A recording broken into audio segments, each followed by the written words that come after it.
Assalamualaikum warahmatullahi wabarakatuh. Baik, di sini saya akan menjelaskan tentang manajemen tenaga pendidikan dan kependidikan. Manajemen tenaga pendidik dan kependidikan.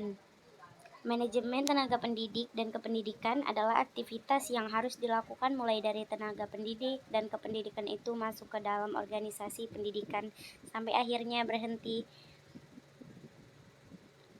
melalui proses perencanaan SDM, seleksi penempatan pemberian kompensasi penghargaan, pendidikan dan latihan atau pengembangan dan pemberhentian.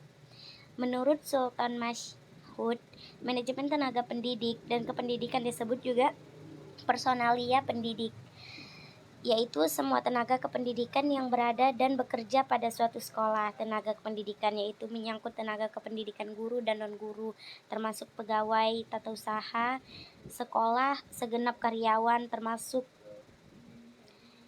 tenaga kerja tetap maupun kontrak atau sementara. Berikut tujuannya, yaitu tujuan manajemen tenaga pendidik dan kependidikan berbeda dengan manajemen sumber daya manusia.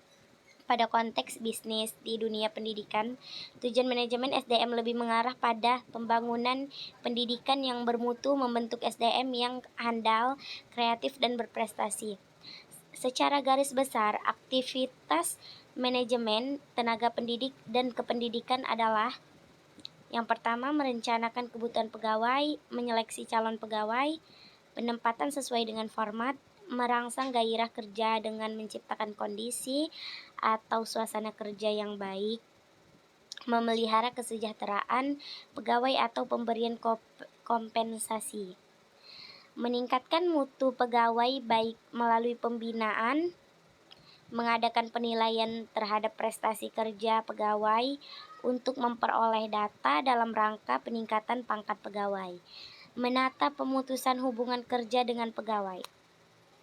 Berikut ruang lingkup menurut Sultan Masyhud: menyiapkan, memilih, memperoleh tenaga personel kependidikan yang tepat untuk suatu tugas atau pekerjaan, menata personil yang ada secara efektif dan efisien, menciptakan suasana kerja yang harmonis, bergairah, kerja aman serta nyaman, sehingga membuat semua personil sekolah merasa betah atau kerasa di sekolah dengan cara emosional, memiliki ikatan yang kuat baik dengan sesama personel maupun dengan lembaga.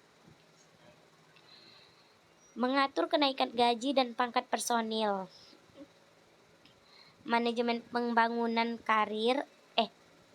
pengembangan karir personil secara bijaksana sehingga personil dapat mencapai puncak karir. Meningkatkan mutu personil dengan mengadakan penataran atau memberikan kesempatan. Memelihara kesejahteraan personal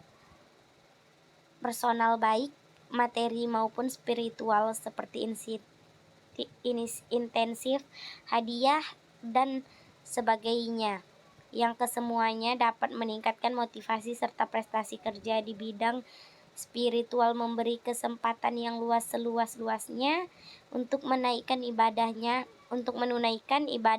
masing-masing.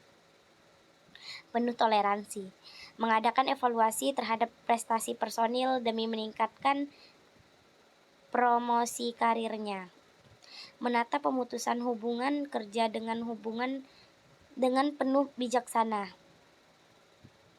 Kewajiban menurut Undang-Undang Nomor 20 Tahun 2003 tentang Sistem Pendidikan Nasional Pasal 39. Tenaga kependidikan bertugas melaksanakan administrasi, pengelolaan, pengembangan, pengawasan, dan pelayanan teknis untuk menjunjung proses pendidikan pada satuan pendidikan.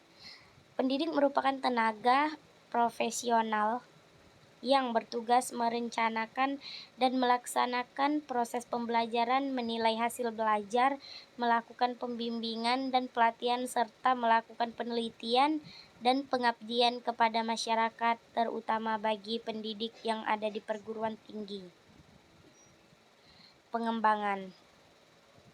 Kepala sekolah bertugas dalam kaitannya dengan pembangunan guru dan staf, bukan pekerjaan yang mudah karena tidak hanya mengusahakan tercapai tujuan sekolah, tetapi juga mencapai tujuan guru dan staf secara pribadinya. Merumuskan, menetapkan, dan mengembangkan visi sekolah. Merumuskan, menetapkan, dan mengembangkan misi sekolah. Merumuskan dan menetapkan, mengembangkan tujuan sekolah. Menyusun perencanaan sekolah, mengelola program pembelajaran, mengelola kesiswaan, mengelola sarana dan prasarana, mengelola personal sekolah, keuangan sekolah, hubungan sekolah dan masyarakat, dan mengelola administrasi sekolah. Program magang adalah strategi pembangunan melalui pelatihan yang dilaksanakan di instansi industri atau institusi yang relevan dalam rangka meningkatkan kompetensi profesional guru. Belajar jarak jauh, pembinaan melalui belajar jarak jauh dilakukan dengan pertimbangan bahwa tidak semua guru terutama di daerah terperincil dapat mengikuti pelatihan di tempat pembinaan yang ditunjuk seperti ibu kota, kabupaten, atau provinsi. Kegiatan pendidikan formal antara peserta didik dan pengajar yang berada di lokasi berbeda dan diajarkan dari jarak jauh tanpa ruang kelas secara fisik. Pelatihan berjenjang dan pelatihan khusus. Pelatihan ini dilakukan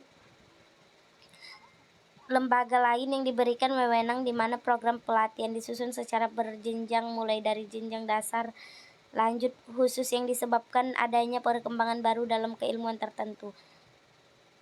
Untuk melatih meningkatkan kompetensi guru dalam beberapa kemampuan seperti melakukan penelitian, tindakan kelas, menyusun karya ilmiah, merencanakan dan melaksanakan mengevaluasi pembelajaran.